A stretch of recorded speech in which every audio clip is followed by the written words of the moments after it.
com a Bíblia no livro de Êxodo, capítulo 20.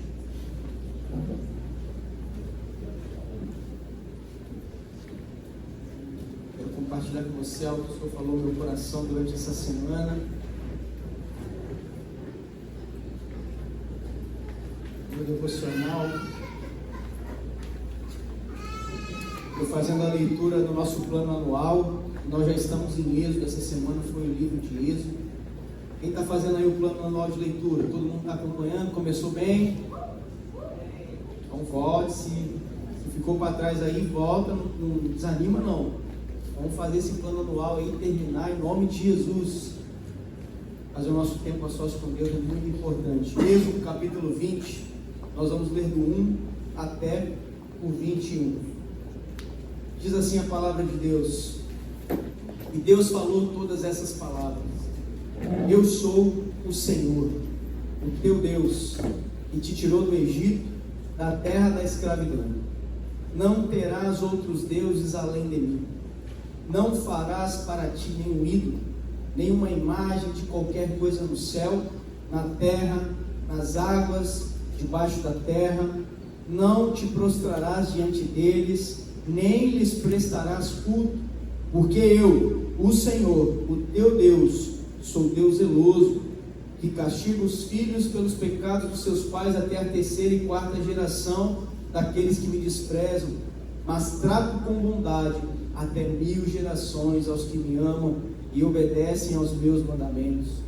Não tomarás em vão o nome do Senhor, o teu Deus, pois o Senhor não deixará impune quem tomar o seu nome em vão. Lembra-te do dia de sábado para santificá-lo. Trabalharás 6 dias e nele farás todos os teus trabalhos, mas o 7º dia é o sábado dedicado ao Senhor, o teu Deus. Nesse dia não farás trabalho algum, nem tu, nem os teus filhos ou filhas, nem servos e servas, nem teus animais, nem estrangeiros que morarem em tuas cidades, pois em 6 dias o Senhor fez os céus e a terra, o mar e tudo que neles existe, mas o 7º dia descansou. Portanto, o Senhor abençoou o 7º dia e o santificou.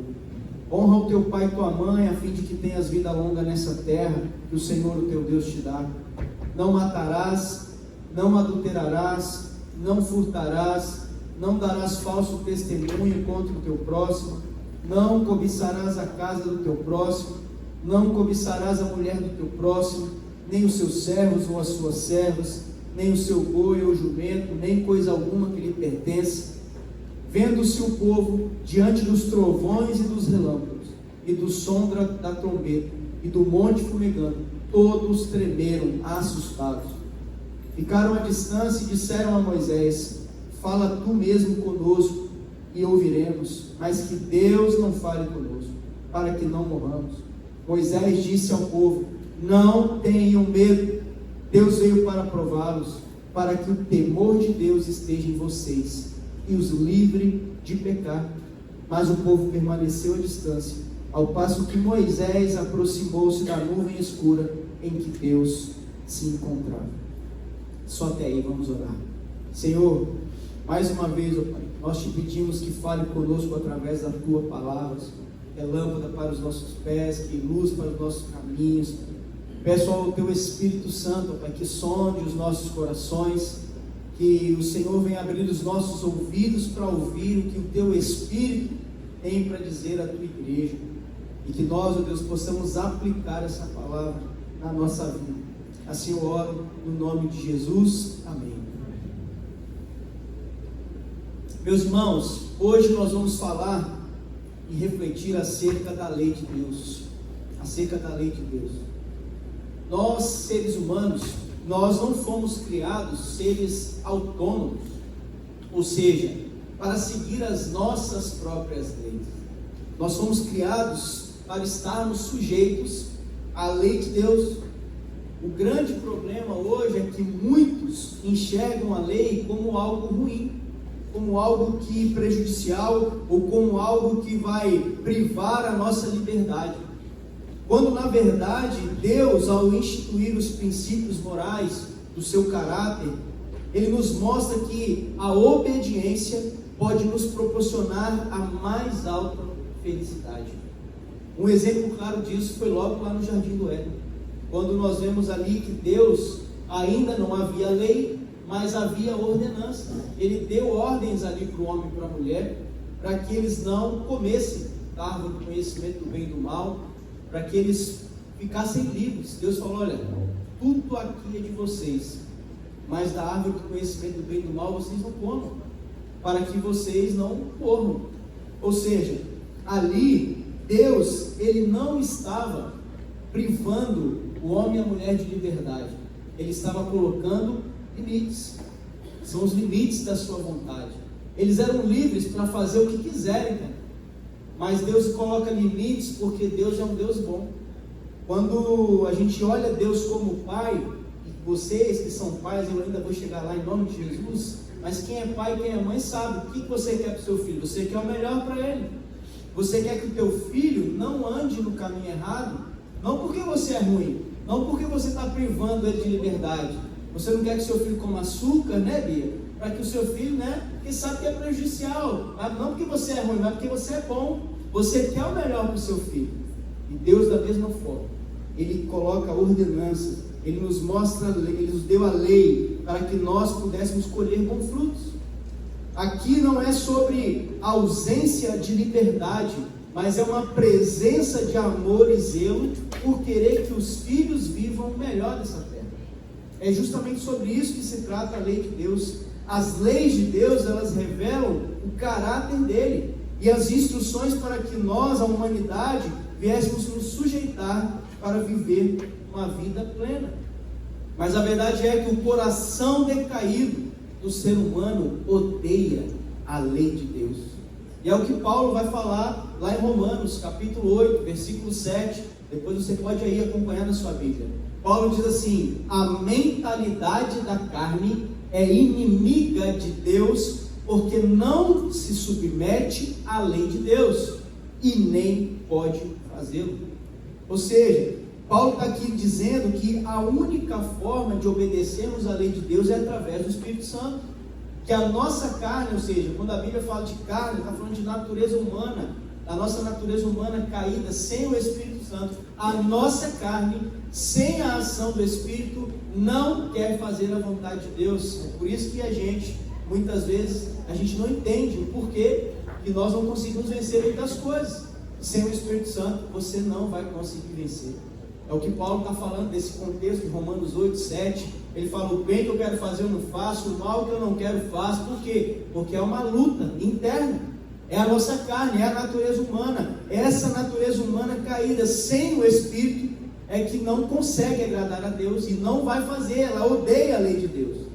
A lei moral de Deus, ela reflete então o seu caráter santo e o seu propósito para o ser humano que ele criou. Deus ordena com as leis o comportamento que lhe agrada e, consequentemente, proíbe aquilo que o ofende.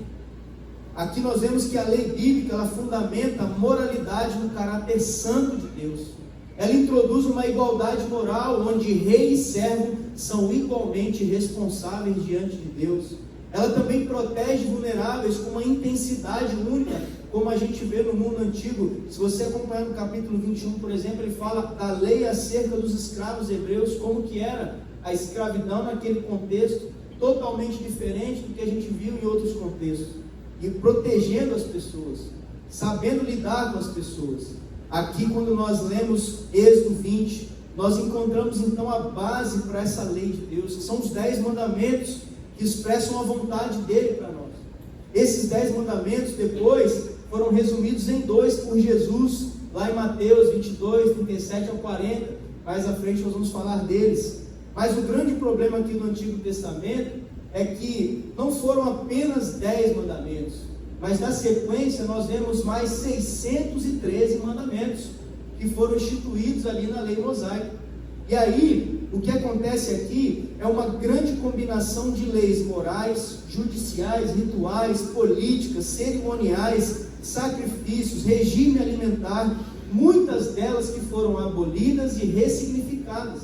E a gente precisa ler todo o contexto. E isso aponta depois para o Novo Testamento, que é a nova aliança. Em Hebreus, o autor de Hebreus vai explicar como que muitas dessas leis, elas foram abolidas, se tornaram obsoletas, porque foram cumpridas em Cristo.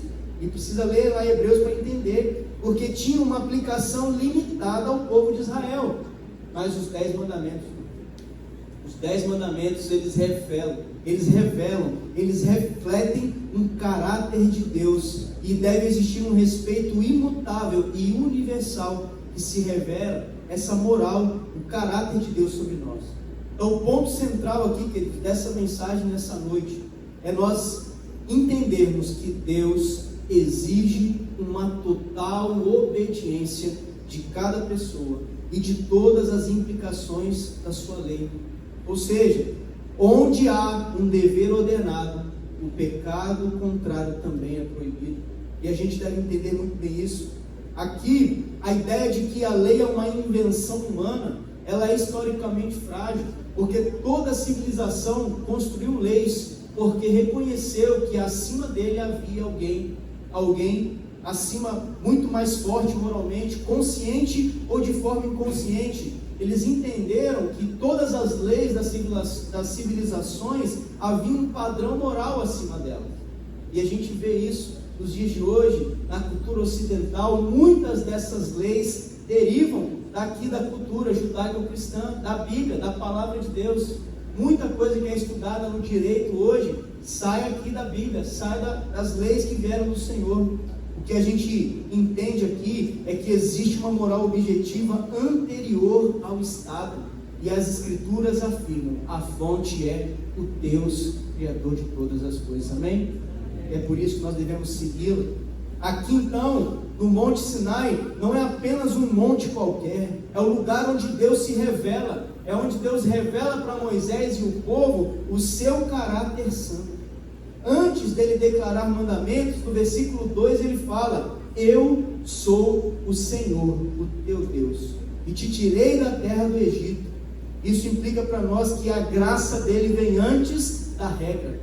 A redenção precede a responsabilidade. O mesmo Deus que livrou, que tirou o povo do Egito, e isso aplica depois para Cristo, ou seja, o Deus que libertou da escravidão do Egito é o mesmo Deus que nos liberta da escravidão do pecado, através dessa lei, e essa lei que é boa e aponta para Cristo. Então está tudo conectado aqui. A lei não foi dada para salvar um povo escravo, mas para ensinar um povo já redimido a viver como uma nação santa, sacerdotes, um reino de sacerdotes, que foi o que ele falou um pouquinho antes aqui em Êxodo 19 para Moisés. Agora vocês vão ser uma nação santa, o meu povo, eu vou colocar as minhas leis em vocês. O propósito então, queridos, dessa mensagem é revelar e refletir sobre esse caráter de Deus e as suas leis, e nos ensinar a não viver fora da lei, que é o tema dessa mensagem de hoje. Não viver fora da lei. Aqui nós vemos que, como o apóstolo Paulo diz, a lei ela é boa, ela é justa, ela é santa. Por isso, eu quero refletir nessa noite e aplicar na nossa vida e gerar mais reverência, mais temor ao Senhor, para que nós não vivamos fora da lei. Então, em cada tópico, nós vamos responder a essa pergunta: por que que a lei é boa? Por que que a lei é boa? Em primeiro lugar, a lei é boa porque ela me ensina a amar a Deus de uma forma integral. A lei é boa porque me ensina a amar a Deus de uma forma integral. Aqui nos primeiros 4 mandamentos que nós vamos ver, nós vemos que tratam primeiro da verticalidade, ou seja, do meu relacionamento com Deus. Trata primeiro dessa parte. Aqui o entendimento de uma exclusividade, de pureza no culto, de reverência ao nome, da santificação do sábado, que nós vamos explicar melhor isso. Aqui a palavra hebraica para não terás carrega a ideia de uma proibição absoluta, ou seja, Deus ele não aceita concorrência, ele não é uma opção religiosa, ele é o Senhor da aliança.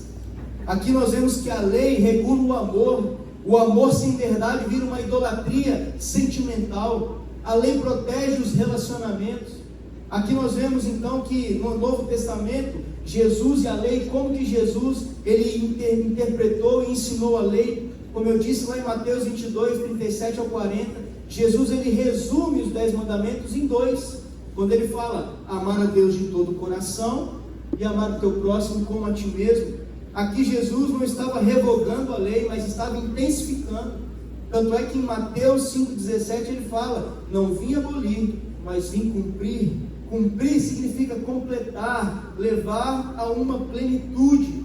Jesus não jogou a lei fora, ele apenas revela a profundidade espiritual de um Deus que é santo e tem um caráter moral e quer que nós vivamos debaixo dessa palavra. Aqui Jesus traz essa profundidade. O pecado então não é só um ato externo, mas agora ele revela a nós uma intenção do nosso coração.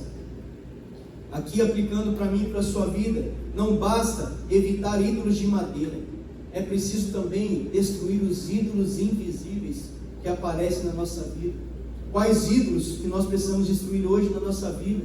E aqui nós vamos ver que essas quatro leis primeiras, elas nos revelam que muitas vezes nós estamos criando ídolos no lugar de Deus. E é justamente isso que esse caráter santo de Deus nos ensina. No primeiro mandamento, no versículo 3, ele fala: não terás outros deuses além de mim. Aqui é exclusividade.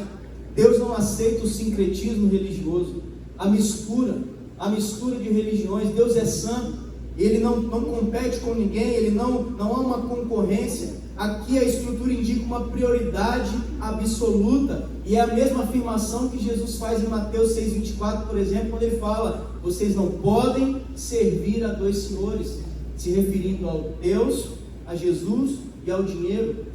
O dinheiro pode se tornar um ídolo, pode se tornar um Deus, como nós podemos ver, aplicando isso para mim e para a sua vida. O Deus pode se tornar um dinheiro, uma ideologia pode se tornar um Deus, uma imagem pública, uma pessoa, qualquer coisa pode se tornar um Deus na nossa vida.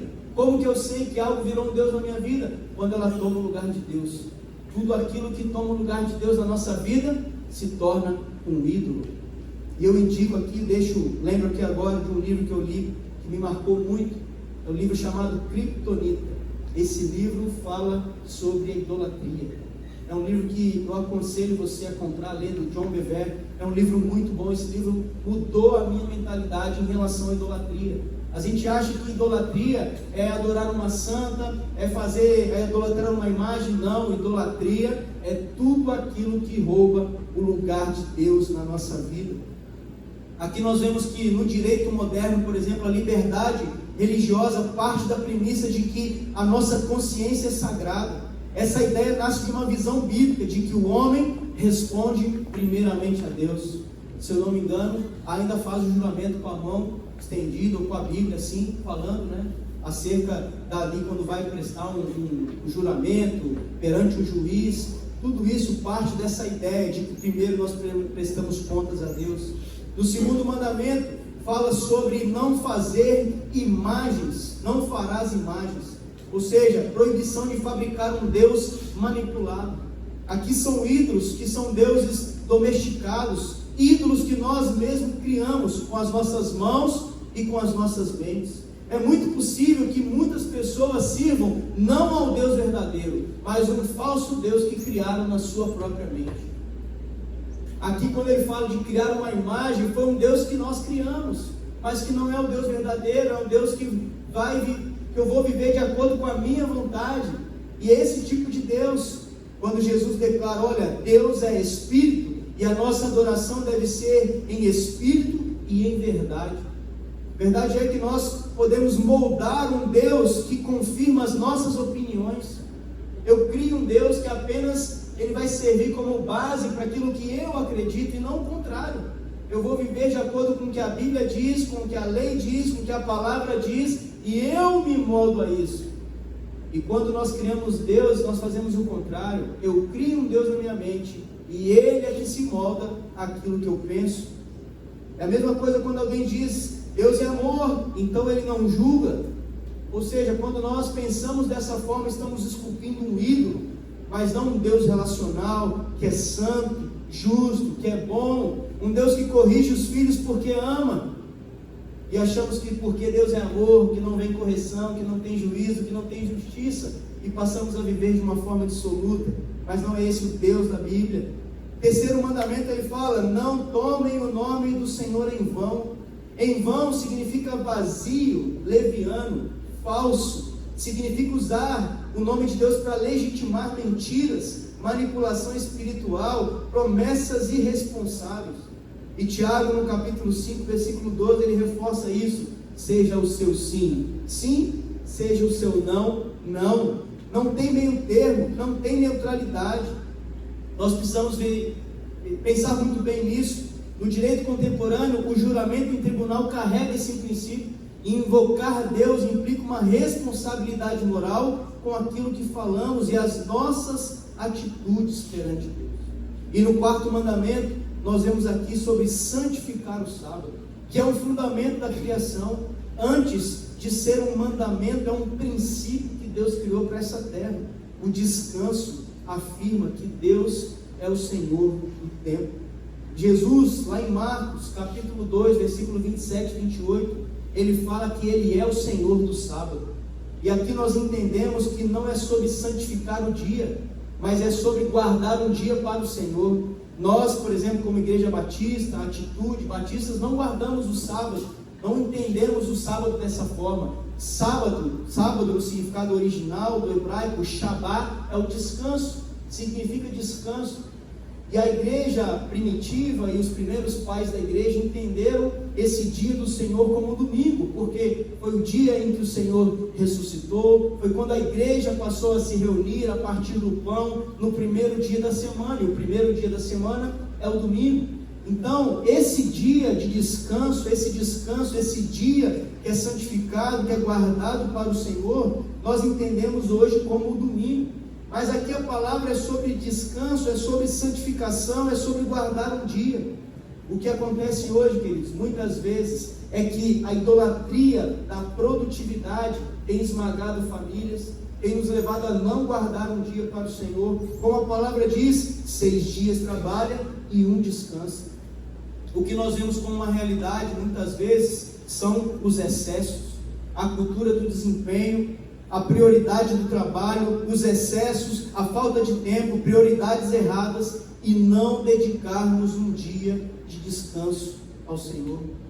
A verdade é que muitos procuram ocupar os seus domingos, o dia do Senhor, com muitas coisas, fazendo do dia do Senhor, fazendo do domingo um dia de lazer, um dia de outras coisas, e muitas vezes não priorizamos Deus, quando o Senhor está nos mostrando que nós devemos honrar sim esse dia, temos que dedicar um dia. O trabalho é bom e é necessário, 6 dias trabalha, mas 1 dedique ao Senhor, dê uma exclusividade a Ele, dê um dia para Ele de descanso, com a tua família, na igreja, servindo, orando mais, buscando mais, dedique esse dia para Ele. E isso está revelado para nós na lei de Deus. O dia do Senhor precisa ser dedicado a Ele. Nós precisamos avaliar se nós temos colocado tantas prioridades que estão roubando o nosso tempo e disputando com Deus os nossos corações. E aqui, de forma alguma, é uma palavra legalista, porque eu entendo que existem trabalhos de escala, existem trabalhos embarcados, existem tantas coisas. Não é sobre isso, é sobre avaliarmos o nosso coração, é sobre colocarmos prioridades no lugar certo, é sobre avaliarmos o que é que nós estamos fazendo com o nosso tempo, com o nosso trabalho, com o nosso dinheiro, com tudo, de uma forma geral. A palavra tem esse objetivo. Portanto, queridos, nós precisamos avaliar hoje. Será que nós estamos amando a Deus de todo o nosso coração, alma, força e entendimento? Ou estamos amando um Deus que nós criamos conforme as nossas vontades, conforme as nossas prioridades? Aqui nesses primeiros 4 mandamentos, nós vemos Deus dizendo: não divido a minha glória com ninguém, há uma exclusividade, há uma verdade absoluta, há um Senhor sobre toda a criação. E a pergunta para mim e para você é: o que é que nós estamos fazendo em relação a esse Deus? Em relação a esse Deus, nós precisamos avaliar isso no nome de Jesus, amém? Amém. Mas em segundo lugar, a lei é boa porque me ensina a amar o meu próximo da forma correta. Nos versículos 12 ao 17, nós vemos uma sequência de textos de 6 mandamentos que falam explicitamente sobre o nosso próximo agora. Ele começa falando de honrar pai e mãe, inaugurando essa parte. Depois vem os limites claros: não matar, não adulterar, não furtar, não mentir, não cobiçar. Ele fala aqui que a vida é sagrada porque carregamos a imagem de Deus. Tudo que Deus criou é bom, principalmente o ser humano, a criação. Tudo que Ele cria é bom e nós devemos então aprender a nos relacionar uns com os outros. Agora aqui nós vemos que a lei, ela entra nesse campo invisível, onde regula os nossos desejos. Deus agora não lida apenas com comportamentos, agora Ele começa a confrontar as nossas motivações. O apóstolo Paulo, lá em Romanos capítulo 7, nos versículos 7 ao 14, ele fala muito bem sobre a lei. Se puder projetar, por favor, aí, Luciano. Romanos capítulo 7, do versículo 7 ao 14, o apóstolo Paulo diz assim: que diremos então? A lei é pecado? De maneira nenhuma. De fato, eu não saberia o que é pecado, a não ser por meio da lei. Pois na realidade, eu não saberia o que é cobiça, se a lei não dissesse, não cobiçarás. Mas o pecado, aproveitando a oportunidade dada pelo mandamento, produziu em mim todo tipo de desejo cobiçoso. Pois sem a lei o pecado está morto. Antes, eu vivia sem lei, mas quando o mandamento veio, o pecado reviveu e eu morri. Descobri que o próprio mandamento, destinado a produzir vida, na verdade produziu morte. Pois o pecado, aproveitando a oportunidade dada pelo mandamento, enganou-me, e por meio do mandamento me matou. De fato, a lei é santa, o mandamento é santo, justo e bom. Então, o que é bom se tornou em morte para mim? De maneira nenhuma. Mas para que o pecado se mostrasse como pecado, ele produziu morte em mim, por meio do que era bom, de modo que por meio do mandamento ele se mostrasse extremamente pecaminoso. Sabemos que a lei é espiritual, eu contudo não sou, pois fui vendido como escravo ao pecado. O que Paulo está afirmando aqui? Ele afirma que ele só conheceu a profundidade do pecado por causa do mandamento. Ele só entendeu o problema da cobiça porque o mandamento fala, não cobiçarás. Porque até então, o povo estava vivendo sem a lei. Havia no inconsciente essa questão da lei moral de Deus, mas até chegar a lei, não havia. A lei é como um raio-x da nossa alma. Paulo fala aqui em Romanos 7,12, a lei é boa, mas ela revela a nossa incapacidade de viver essa lei, sem o poder do Espírito Santo. Em Romanos 13 ele fala que amar o próximo é cumprir a lei. Aqui uma aplicação para mim e para a sua vida. Não viver fora da lei não significa um legalismo, mas viver no amor que cumpre essa lei. A ética cristã aqui não é sobre a ausência de limites, é limites moldados pelo caráter santo de Deus. Por isso que Paulo fala, a lei é boa, porque ela mostra onde eu não posso cair. A lei é boa porque ela aponta o caminho contrário à vontade de Deus. Por isso que a lei é boa. E aqui nós entramos nos mandamentos, quando ele fala no 5º mandamento, honre pai e mãe, para que você tenha vida longa nessa terra que o Senhor Deus te dá. Primeiro, como uma promessa, honrar aqui é dar peso, é dar valor a algo, a honrar a família. A estabilidade social começa na família. E aqui eu não posso deixar de fazer um parênteses, que nós vimos nesse carnaval, nessa festa mundana, como que a família foi ridicularizada, afrontada, e a verdade é que a gente não podia esperar algo diferente, né? Esperar que o carnaval falasse bem da gente, quando na verdade é totalmente contrário. Nós vemos que a família ela é deturpada, a família ela é ridicularizada por aqueles que querem deturpar os conceitos de família, e Paulo reafirma a importância da família em Efésios 6, sobre honrar pai e mãe, sobre o relacionamento de pai com filho, sobre o relacionamento do homem com a mulher. Nós entendemos então que Deus está estabelecendo aqui as bases do direito para a família, que foi moldada pela visão da Bíblia. Essa autoridade parental, essa responsabilidade intergeracional de pai e filho, homem e mulher, tudo isso são conceitos que a sociedade muitas vezes quer deturpar, mas a família não é uma construção social. A família é uma ordem divina do Senhor para nós. E ele fala sobre honrar isso, a família. Sociedades que desprezam os pais, perdem a memória moral, destrói a base da sociedade que é a família. E nós não podemos aceitar isso. Nós não podemos nos conformar com essa concepção errada de família. Devemos honrar pai e mãe. Filho honra pai e mãe. Filhos devem honrar sim. O 6º mandamento ele fala: não matem, ou seja, proteja a vida como sagrada. E Jesus ele amplia a lei em Mateus 5, quando fala da ira e o desprezo que também fere a vida.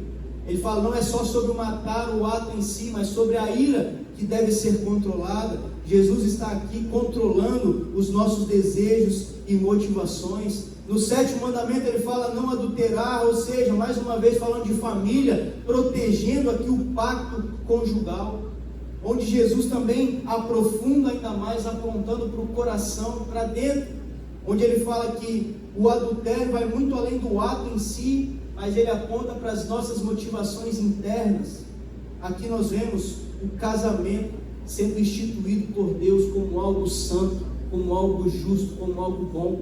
A lei é boa porque ele fala não adultera. Por quê? Porque Deus, como um pai bom, sabe as consequências ruins de um adultério. Ele sabe as consequências ruins, sabe a consequência do ruim quando algo que não é original dele destrói casamentos, família. Não honrar pai e mãe, não honrar marido e esposa, como isso afeta as famílias. E o que nós vemos hoje é a banalização da sexualidade, que corrói a estrutura da família, corrói a consequência é devastadora para a família.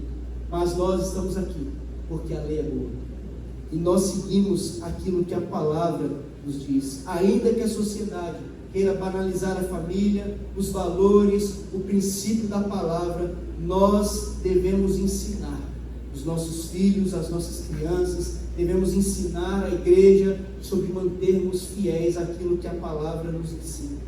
O que nós vemos hoje é que a falta de paternidade, a falta de maternidade corrompe lares e sociedades inteiras. Eu falo isso porque antes de me tornar pastor, fui professor, trabalhei numa instituição onde tinha adolescentes em situação vulnerável, de prisão, e também escola e adolescentes e jovens destruídos por conta de lares disfuncionais. Adolescentes que não honravam seus pais e suas mães, adolescentes que não tiveram esse contexto familiar saudável e por isso estavam seguindo um caminho onde estavam indo para a destruição. Tudo por quê? Porque quando nós rejeitamos a lei que é boa, quando nós não cumprimos os mandamentos, nós vamos sofrer as consequências. E é sobre isso que nós estamos falando nessa noite. O 8º mandamento ele fala, não furte. Aqui está protegendo a propriedade e a dignidade. O apóstolo Paulo fala em Efésios 4, olha, não furte mais, trabalhe, conquiste com dignidade aquilo que você deseja, não furte, não roube. Princípios morais que vêm de Deus. Aqui nós vemos o direito à propriedade privada, que é um conceito profundamente enraizado aqui na tradição bíblica. A questão da propriedade privada. O 9º mandamento fala, não dirás falso testemunho, ou seja, proteger a justiça, falar a verdade. Lá em João 8,44 diz que Satanás é o pai da mentira. E aqui nós vemos muitas vezes a justiça, a justiça nos dias de hoje sendo corrompida por conta de mentiras, manipulações e tantas coisas erradas. E por último ele fala, não cobiçarás. Aqui a lei entra no nosso interior. Paulo admite isso em Romanos capítulo 7, quando ele fala que esse mandamento revelou o seu pecado. O que é a cobiça? É o desejo intenso por algo que não é vontade de Deus. Essa cobiça corrói a nossa alma, e antes de produzir uma ação externa, ela começa no nosso interior. Queridos, tudo isso aqui, todas essas leis, todas essas 6 leis, elas apontam para uma forma como o Criador quer de nós, como nós devemos nos relacionar uns com os outros, como que a lei é boa, como que ela nos protege, como que Deus como Pai nos corrige, como que Ele nos ensina para vivermos de relacionamentos saudáveis, numa sociedade saudável, de forma saudável como nossos irmãos, como igreja, como família. Tudo isso porque a lei é boa. Ela é boa porque ela nos aproxima cada vez mais de Deus. Amém? Mas em terceiro lugar, a lei ela é boa porque ela me ensina a ter temor a Deus e não medo. Olha os versículos 18 ao 20, o que o texto diz. Vendo-se o povo diante dos trovões e dos relâmpagos, e do som da trombeta e do monte fumegando, todos tremeram assustados, e ficaram à distância e disseram a Moisés: fala tu mesmo conosco e ouviremos, mas que Deus não fale conosco, para que não morramos. Mas Moisés disse ao povo: não tenha medo, Deus veio prová-los, para que o temor de Deus esteja em vocês. Aqui, queridos, nesse contexto, o povo estava assustado com a forma como Deus estava se revelando ali, naquele monte, trovões, raios, nuvem escura. O povo temia, mas Moisés fala: olha, Deus, Ele veio aqui para provar, para que o temor dele esteja sobre vocês e não pequeis. Aqui tem duas coisas que nós precisamos avaliar. Primeiro, o medo paralisante e o temor reverente. São duas coisas totalmente diferentes que a gente tem que avaliar. Primeiro, temor não é pavor, é uma reverência consciente da santidade divina. O medo é paralisante, ele me afasta. O temor me aproxima com respeito. Essa é a diferença de ter temor a Deus e ter medo de Deus. Lá em João, 1 João, ele vai falar que o verdadeiro amor lança fora todo medo da condenação. O que o contexto está dizendo é que nós o amamos porque Ele nos amou primeiro. Então esse amor de Deus não é para eu ter medo, é para eu me aproximar dele. O verdadeiro amor lança fora o medo do quê? Da condenação. Que esse povo aqui estava lá, à beira do monte, com medo de aproximar de Deus. Esse amor que afasta não é o amor de Deus. O amor de Deus, esse temor a Deus, ele me aproxima. Ele me aproxima, é o temor que aproxima com respeito. Aqui nós vemos que o que Deus está querendo de nós é um temor santo. Moisés está falando: olha, o que está acontecendo não é para afastar vocês, é para aproximar. De que forma? Com temor, com santidade, com reverência, com respeito ao que Ele está nos ensinando, que é todo o contexto das leis. É para nós não vivermos de qualquer forma. Aqui nós aprendemos que quando a igreja vive sem temor, isso vira apenas um palco, uma religiosidade, uma performance.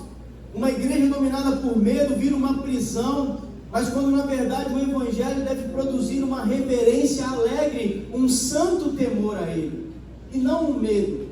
Nós devemos buscar a Ele com santo temor, com reverência, por aquilo que Ele é, E é isso que Moisés estava passando aqui para esse povo. Ele estava dizendo: olha, Deus está provando vocês, está provando o coração de vocês. Não é para vocês terem medo, é porque Ele deseja estar em vocês com esse temor. O temor de Deus é para nos aproximar dEle. O temor de Deus é para nos livrar. E é isso que nós aprendemos aqui no quarto e último ponto, que diz: a lei é boa, porque ela nos livra do pecado e nos aproxima de Deus. Versículos 20 ao 21, Moisés diz ao povo: não tenham medo, Deus veio para prová-los, para que o temor de Deus esteja em vocês e Ele os livre de pecar. Mas o povo permaneceu à distância, ao passo que Moisés aproximou-se da nuvem escura em que Deus se encontrava. Aqui o que Moisés está dizendo para esse povo mais uma vez: olha, esse temor que vocês devem ter de Deus deve aproximar vocês cada vez mais dele, não se afastar. Por quê? Porque quando eu me aproximo dele, ele me livra de pecar, ele me livra de fazer aquilo que não é da vontade dele. Então aqui temor e aproximação é para me tornar mais parecido. O que o povo estava fazendo era o contrário, distância e medo. E quando eu me distancio e fico com medo, eu não me torno parecido com ele. Mas quando eu me aproximo, quando eu me achego, ele me livra do pecado, ele me livra de não viver o que ele tem para a minha vida. O que nós aprendemos aqui é que a lei não remove o pecado, ela apenas o revela. A lei é apenas um espelho, ou seja, a lei é como olhar no espelho a nossa sujeira, mas ela só é removida pela cruz e pelo sangue de Cristo. A lei ela só é removida quando eu me aproximo. A lei ela revela, olha, quando Deus falou com o povo, não faça, não faça, não faça, não faça, não faça, o povo ficou com medo, não pode fazer nada. É o que muita gente vive na igreja, não pode fazer nada. Mas não é isso que Deus está falando. Deus está falando, olha, não pode, não porque eu sou ruim, é porque eu sou muito bom. Não pode, porque quanto mais longe de mim, mais você peca. Mas quando você se aproxima, eu te livro, eu te dou escape.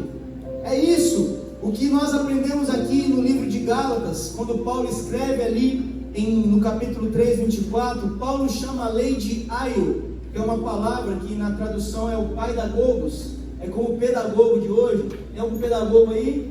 A palavra original, pedagogo, significa aquele que é um tutor, que conduz a criança. E Paulo está usando essa ilustração no grego do paidagogos, como aquele que introduzia as crianças, está falando assim, a lei é como um pedagogo que conduz a criança até Cristo. É isso que Paulo está dizendo aqui em Gálatas. Ou seja, a função pedagógica da lei é mostrar a nossa necessidade de redenção e de aproximação a Deus, a Cristo, a viver o que Ele tem para nós. A lei é boa porque ela me aproxima dele. A lei é boa porque ela me leva a viver o que Ele tem para mim. A lei é boa porque ela cumpre a justiça da lei. Aqui nós vemos que nós não estamos fora da lei, nós estamos debaixo da lei de Cristo. É o que Paulo ensina em Romanos 8, 1 Coríntios 9, que ele fala que essa lei me aproxima dele, ou seja, sem Jesus eu não consigo cumprir a lei. Mas com Ele, quando eu me aproximo, essa lei aponta para Ele. A lei aponta para a cruz. No Sinai, Deus escreve em tábuas de pedra, mas no novo pacto Ele escreve no nosso coração. Essa lei agora, que aqui estava escrita em pedras, Deus fala em Jeremias 31, 33, que agora escreverei essas leis no seu coração. Sabe o que Deus quer fazer com a gente? Ele quer colocar essa lei que é boa e imprimir na nossa mente, no nosso coração. Os judeus interpretaram isso de forma literal. Eles andam com os filactérios, com as fitas, com os mandamentos na testa, nos pulsos. Mas o que Deus está falando não é isso. Eu quero que vocês se aproximem de mim. Eu quero que vocês entendam que a lei é boa. Ela aproxima de mim.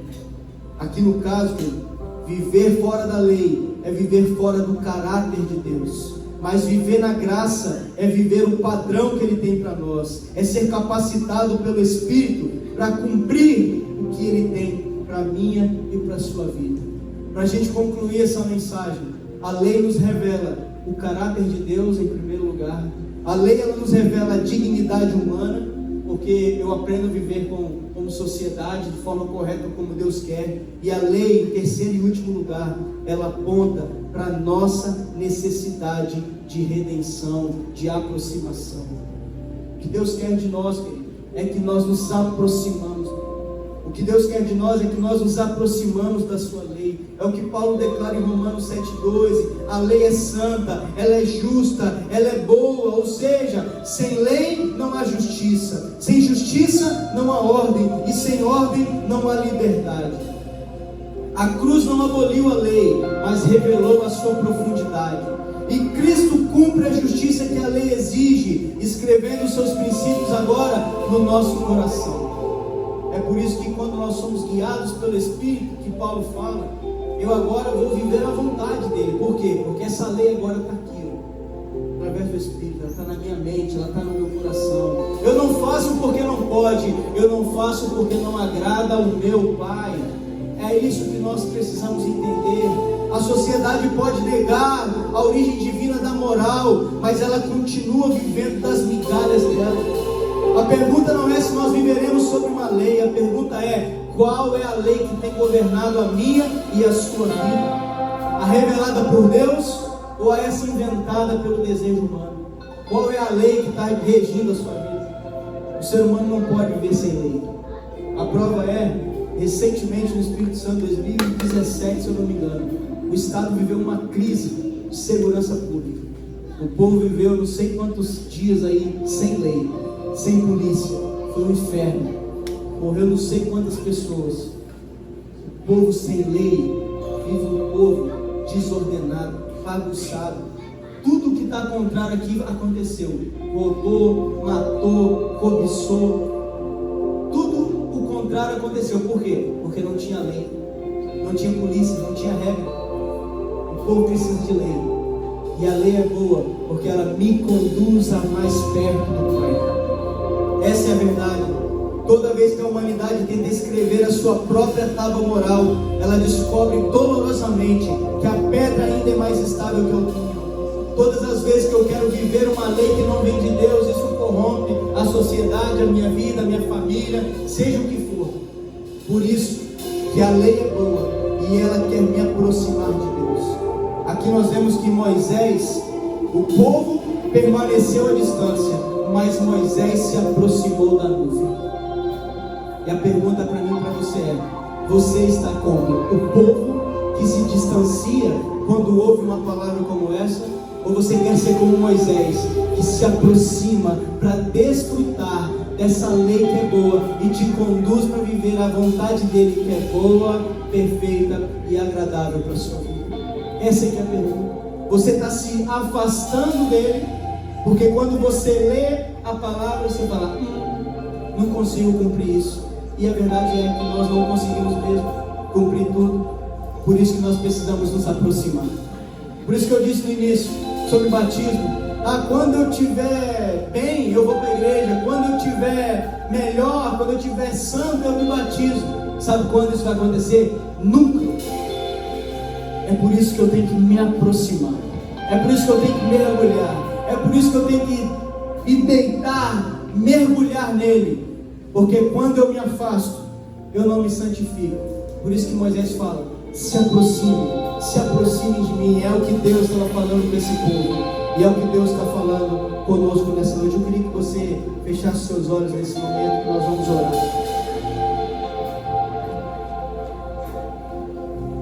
A lei é boa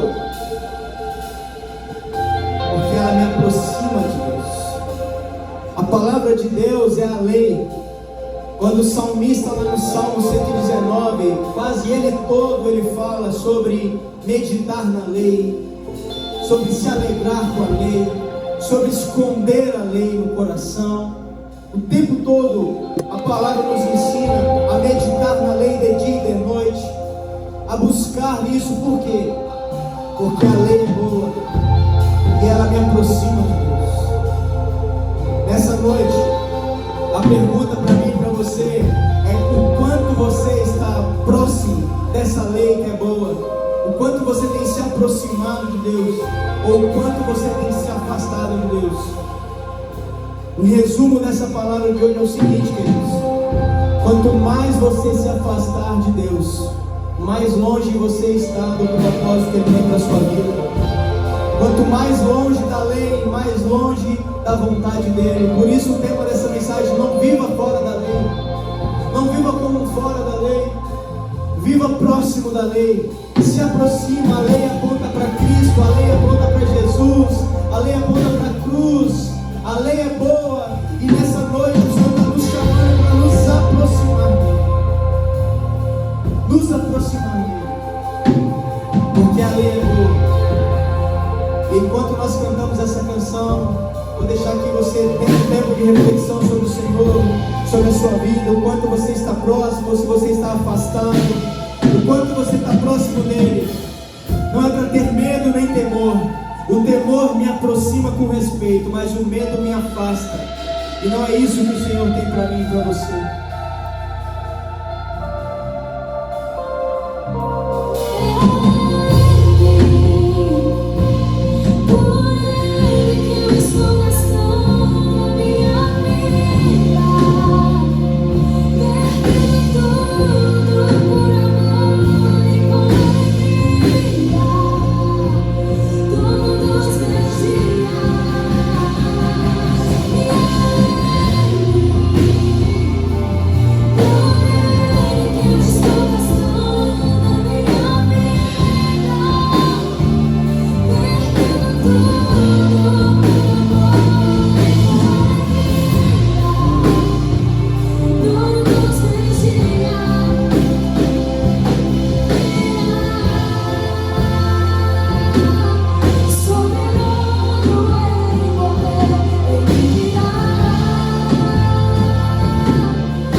destrona todos os ídolos da nossa vida.